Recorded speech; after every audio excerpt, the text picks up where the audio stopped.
नमस्कार. या आधीच्या व्हिडिओमध्ये आपण काही उदाहरणं सोडवायला चालू केलेली आहे. त्याच्यामध्ये आपण ओहम्स लॉ आणि रेजिस्टन्स यावरची काही एक्झाम्पल सोडवली होती. आता आपल्याला रेजिस्टिव्हिटीवर आधारित 2 एक्झाम्पल सोडवायचे आहेत. कशा पद्धतीने सोडवायची बघा. एक्झाम्पल काय आहेत बघू आधी.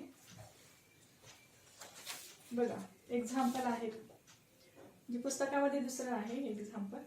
The length of a conducting wire is 50 centimeter and its radius is 0.5 millimeter. If its resistance is 30 ohm, what is the resistivity of its material? एक कंडक्टिंग वायर दिलेली आहे, तिची लेंथ आहे 50 सेंटीमीटर आणि रेडियस 0.5 मिलीमीटर आहे. जर त्या वायरचा रेजिस्टन्स 30 ओहम असेल तर त्या मटेरियलची म्हणजे त्या वायरची रेजिस्टिव्हिटी काय आहे ते आपल्याला काढायचं आहे. आता गिवन दिली म्हणजे काय काय दिलंय. Length of wire capital L it is 50 centimetre हे दिलंय ते आधी लिहून घ्या. नंतर रेडियस आर स्मॉल आर ने आपण डिनोट करतो. R is equal to 0.5 millimetre radius millimetre आहे. त्याच्यानंतर रेजिस्टन्स दिलाय त्या वायरचा. It is resistance is 30 ohm आणि काढायचं काय आपल्याला. काढायचं आहे आपल्याला रो रेजिस्टिव्हिटी, त्या मटेरियलची रेजिस्टिव्हिटी काढायची. आता जे दिलेल्या किमती आहेत त्या एसआय युनिट मध्ये आपण कन्वर्ट करून घेतो. आता ह्याचा आधी आपल्याला सेंटीमीटरचं मीटर मध्ये आणि मिलीमीटरचं मीटर मध्ये कन्वर्जन करायचं आहे. लेंथ 50 सेंटीमीटर आहे ती मीटर मध्ये करा. आता सेंटीमीटरचं मीटर मध्ये करताना आपल्याला डिवायडेड बाय 100 करावं लागेल किंवा 100 centimetre is equal to 1 metre आपण करतो. डिवायडेड बाय 100 जर केलं समजा बघा हे 50 डिवायडेड बाय 100 हे मीटर होईल. आता हे 100 म्हणजे 10⁻² आहे आणि हेच वर घेतलं तर 10⁻² होतं. म्हणजे आपण हे असं लिहू शकतो 50 × 10⁻² मीटर. मग आपल्याला 50 सेंटीमीटरचं काय करायचं मीटर मध्ये कन्वर्जन. 50 × 10⁻² मीटर. हे मिलीमीटरचं हे त्याच पद्धतीने डिवायडेड बाय 1000 करायला 0.5 1000 म्हणजे 10⁻³ 10चा घन म्हणजे 1000 आणि 10⁻³ वर गेले की -3 होतं म्हणजे 0.5 × 10⁻³ हे मीटर होईल. आता हे डेसिमल काढून जर टाकलं तर पण इथल्यावरचा एक अंक वाढेल. म्हणजे आपण असं पण लिहू शकतो जे कॅल्क्युलेशन करायला सोपं जावं म्हणून हे असं ठेवलं तरी चालतं. 0.5 च्या ऐवजी 5 × 10⁻⁴ एक डेसिमल इकडे गेल्यामुळे इथला एक अंक वाढेल हे मीटर मध्ये. आणि हे प्रश्नच आहे तसं. आता आपल्याला रो काढायला सांगितलं. आपल्याला फॉर्म्युला माहिती row is equal to RA/L. पण ए दिलाय का इथे नाही म्हणजे आपल्याला आधी ए काढून घ्यावं लागेल. आता ए इज इक्वल टू काय फॉर्म्युला आहे. A is area of cross section म्हणजे हा एरिया. हा एक सर्कल आहे मग सर्कलचा एरिया काढावा लागेल. मग सर्कलचा एरिया बरोबर काय फॉर्म्युला आहे πr². एरिया काय काढतो आपण πr². मग पायची व्हॅल्यू असते 3.14 इंटू आर चे आपण इथे घेतले ते आर घ्या 5 × 10⁻⁴ मीटर. आता एरिया काढायचा म्हणजे काय करायचंय हे त्याचा स्क्वेअर करायचा आहे. πr² आहे. आर नुसतं घ्यायचं नाही तर त्याचा स्क्वेअर आहे म्हणजे हे मीटर आणि ते मीटर म्हणजे त्याचा मीटरचा पण स्क्वेअर केला तर स्क्वेअर मीटर होईल.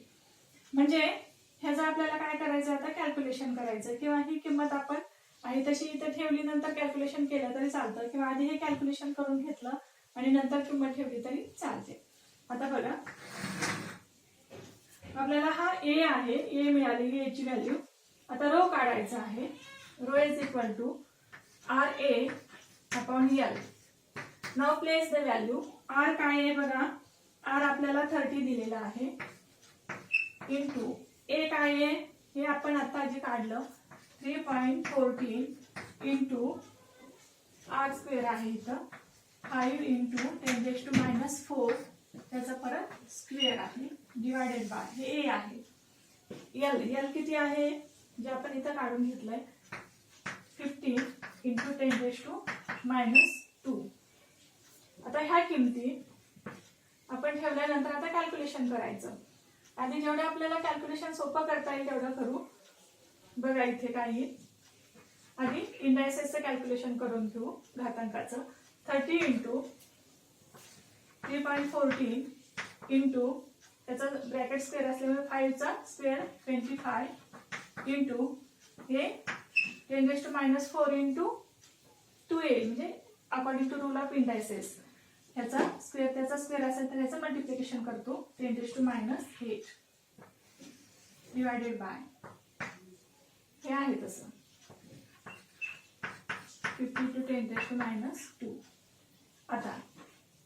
आता काय करायचं, हे इंडायसेस आपण वर घेतलं, हे -2 आहे ते वर आल्यावर +2 होईल आणि मग याच्यातून +2 जर वजा केलं तर 10⁻⁶ राहतं.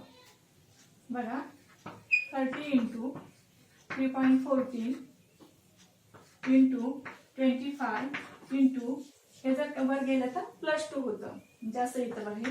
10⁻⁸ इंटू 10⁻² आहे ते वर गेल्यावर +2 होईल, म्हणजे -8 + 2 म्हणजेच काय येईल 10⁻⁶. डायरेक्टली लिहिते मी 10⁻⁶ डिवायडेड बाय हे वर गेलं होतं, खाली राहिलं 50. आता हे कॅल्क्युलेट करा.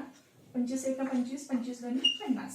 परत इथं 2 × 1 = 2, इथं 1 आणि 5 येईल. 2 × 1 = 2, 1 उरला 10 झाले. 2 × 5 = 10, म्हणजे इथं येईल 15. किती आलं मग हे 15 इंटू 3.4 जे काही राहिले ते बघा इंटू 10⁻⁶. आता हे जर आपण कॅल्क्युलेट केलं तर येतं 47.1 इंटू 10⁻⁶. हे आपण रो काढतोय. The unit of rho is ohm metre. Ohm metre आलं. हे अजून एक डेसिमल आपण इकडे घेतलं तर तिकडचं एक डेसिमल कमी होईल, म्हणजे आपल्याला असं पण लिहिता येतं 4.71 into 10⁻⁵ ohm metre. This is the resistivity of that material. अशा पद्धतीने आपण रेजिस्टिव्हिटी कॅल्क्युलेट करू शकतो मटेरियलची. आता याच्यावरच आधारित आणखी एक एक्झाम्पल आहे, ते पण बघू.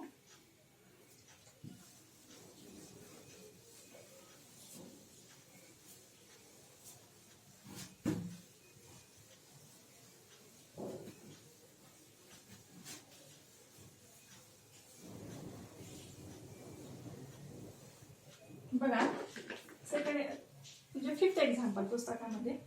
Determine the resistance of a copper wire having a length of 1 kilometer and diameter of 0.5 millimeter.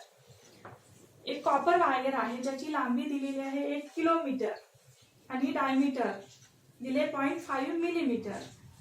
तर त्या कॉपर वायरचा रेजिस्टन्स किती आहे ते काढायचे. त्यासाठी रेजिस्टिव्हिटी त्या कॉपरची दिलेली आहे 1.7 इंटू 10⁻⁸ ओहम मीटर. आता जे काय दिलंय घिवन ते आधी लिहून घेऊ. काय काय दिलंय, रेजिस्टिव्हिटी तुम्हाला दिलेली आहे ते आधी लिहा. रेजिस्टिव्हिटी कॉपरची आहे 1.7 इंटू 10⁻, आपण आधी पाहिलेली आहे याची रेजिस्टिव्हिटी 10⁻⁸ ओहम मीटर. अजून काय काय दिलंय बघा, लेंथ वायरची खाली लिहिते 1 किलोमीटर. अजून काय दिलेलं आहे, डायमीटर 0.5 मिलीमीटर आहे. आता हे ओहम मीटर SI येते, पण हे दोन आपल्याला SI मध्ये कन्वर्ट करावे लागते. किलोमीटरचं मीटरमध्ये, मिलीमीटरचं हे मीटरमध्ये कन्वर्ट करायचं. आता 1 kilometre is equal to how many metre, 1000 metre. आणि यालाच आपण 1000 ला 10⁻³ आपण लिहू शकतो. 10⁻³ मीटर होईल. हे 0.5 मिलीमीटरला पुन्हा मीटरमध्ये करायचं म्हणजे डिवायडेड बाय 1000 करा, म्हणजे 10⁻³ होईल. 0.5 इंटू 10⁻³ मीटर होईल. आता हे आपल्याला दिलेलं ह्या किमती झाल्या, त्याचं कन्व्हर्जन केलं. आता आपल्याला काढायचंय R. आता rho is equal to formula आपल्याला माहिती आहे RA/L, पण आपल्याला R काढायचंय. R इज इक्वल टू काय मिळेल, या फॉर्म्युल्यावरून R आपल्याला काढायचा आहे. बघा आपल्याला काढायचंय काय, R काढायचंय. मग आता आर इज इक्वल टू काय मिळेल, तर आर इथं ठेवा, हे इकडे घेतलं तर एल वर जाईल, ए खाली येईल, म्हणजे काय मिळेल, रो एल डिवायडेड बाय ए. हा फॉर्म्युला आपल्याला मिळतो. आता ए दिलेला नाही, आपल्याला आधी ए काढून घ्यावा लागेल. मग आता ए कसं काढणार, एरिया क्रॉस सेक्शन ए म्हणजे, पण त्यासाठी पाय आर स्क्वेअर हा फॉर्म्युला आहे, पण आर पण दिलेला नाही, पण काय दिलंय, डी दिलंय. डायमीटर, रेडियस म्हणजे काय असतं, डायमीटरचे हाफ असतं, म्हणजे डी डिवायडेड बाय 2 आपण आर लिहू शकतो, याला हाफ केलं तर रेडियस मिळते.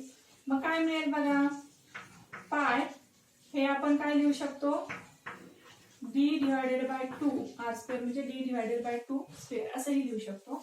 एरिया आपल्याला मिळतो, पायची व्हॅल्यू 3.14 इंटू डी किती आहे 0.5 इंटू 10⁻³ डिवायडेड बाय 2 आणि त्याचा पुन्हा स्क्वेअर, त्याचा काय करायचा आहे, पुन्हा स्क्वेअर करायचा आहे.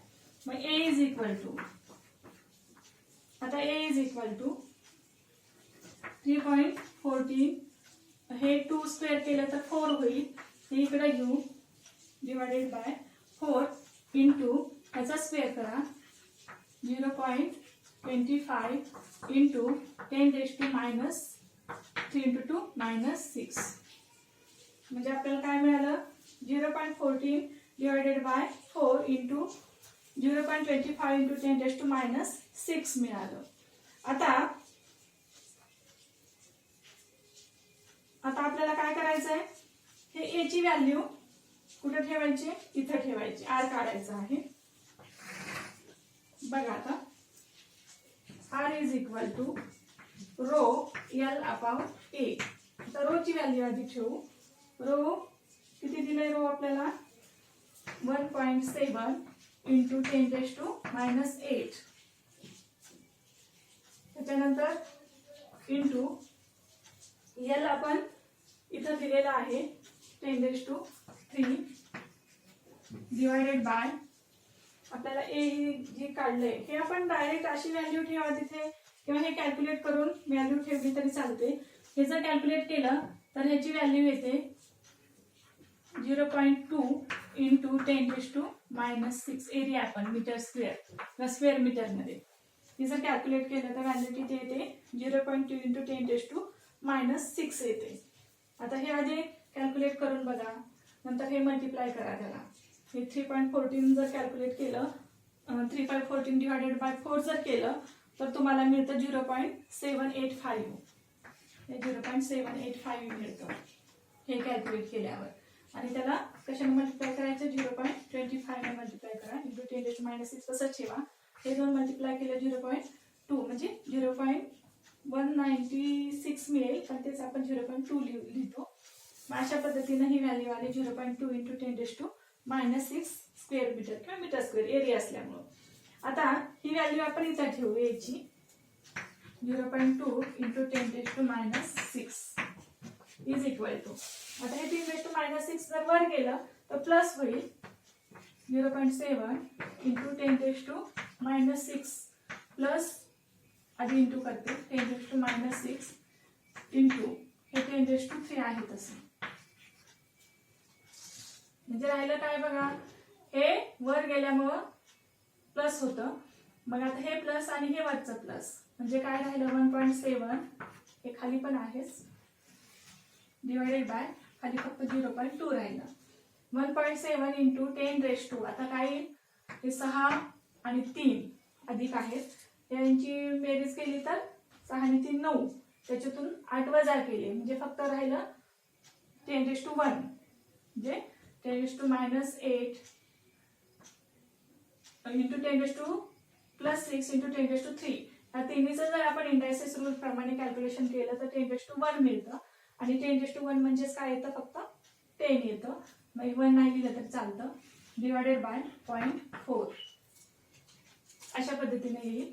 मग आता 0.7 हे दोन्ही डेसिमल काढून टाका, हे 17 इंटू 10 डिवायडेड बाय 2 येईल, हे सगळे डेसिमल काढून टाकले तर हे पुन्हा डिवाइड केलं तर इथं 2 1 जा 2, 2 5 जा 10 म्हणजे इथं 5 येईल, म्हणजे 17 × 5 इज इक्वल टू 85.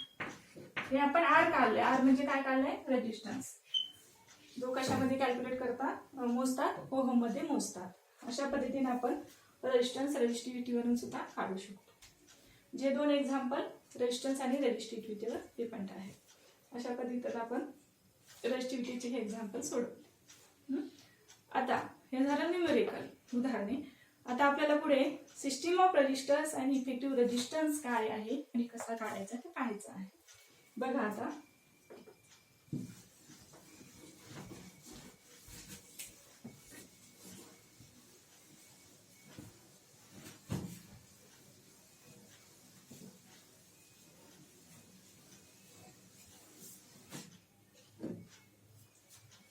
रजिस्टर कशाला म्हणतात आधी बघू आणि नंतर इफेक्टिव्ह रेजिस्टन्स काय असतो ते आपण बघणार आहोत. Register, what is a resistor, what is a resistance. Register एक असं मटेरियल आहे which is connected which has a specific resistance. Register एक असं मटेरियल आहे which has 2 ends with specific resistance. ज्या मटेरियलला 2 टोकं असतात, पॉझिटिव्ह निगेटिव्ह, आणि एक स्पेसिफिक रेजिस्टन्स असतो किंवा त्याला स्पेसिफिक रेजिस्टिव्हिटी असते, त्याला आपण काय म्हणतो? रजिस्टर म्हणतो. It is a substance with 2 ends have a specific resistance. आणि हे रजिस्टर वेगवेगळ्या पद्धतीने जोडता येतात. पॅरलल आणि वेगवेगळ्या डिव्हाइसमध्ये ते वेगवेगळ्या पद्धतीने रजिस्टर जोडलेले असतात, पॅरलल आणि सिरीजमध्ये. जर ते पॅरलल जोडले तर टोटल रेजिस्टन्स किंवा इफेक्टिव्ह रेजिस्टन्स काय असेल त्या सर्किटचा ते आपल्याला काढता येतं. जर ते सिरीजमध्ये जोडले तर इफेक्टिव्ह रेजिस्टन्स काय ते काढायचंय, पॅरलल जोडले तर काय काढायचंय. म्हणजे आपल्याला पहिल्यांदा सिरीज आणि पॅरलल कॉम्बिनेशन कशाला म्हणतात आणि सिरीजमध्ये जोडल्यानंतर टोटल रेजिस्टन्स काय येतो आणि पॅरलल मध्ये जोडल्यानंतर काय येतो ते पाहायचं आहे. आता पहिल्यांदा सिरीज पॅरलल कॉम्बिनेशन बघू. सिरीज कॉम्बिनेशन आणि इफेक्टिव्ह रेजिस्टन्स.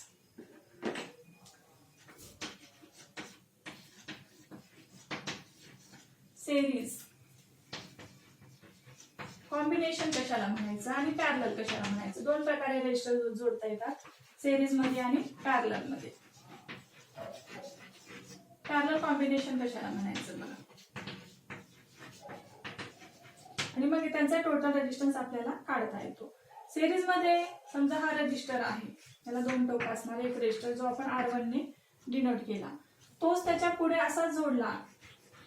आज दुसरा रजिस्टर R2 ने डिनोट केला. नंबर ऑफ रेजिस्टन्स आपण 3 घेतले, R1 R2 R3. हे 3 रेजिस्टन्स जर एका पुढे एक एंड टू एंड जोडले, हे 3 resistors are connected end to end, one after another, एकानंतर एक एकमेकांना जोडले, तर ह्याला कसलं कॉम्बिनेशन म्हणतात? This is a series combination.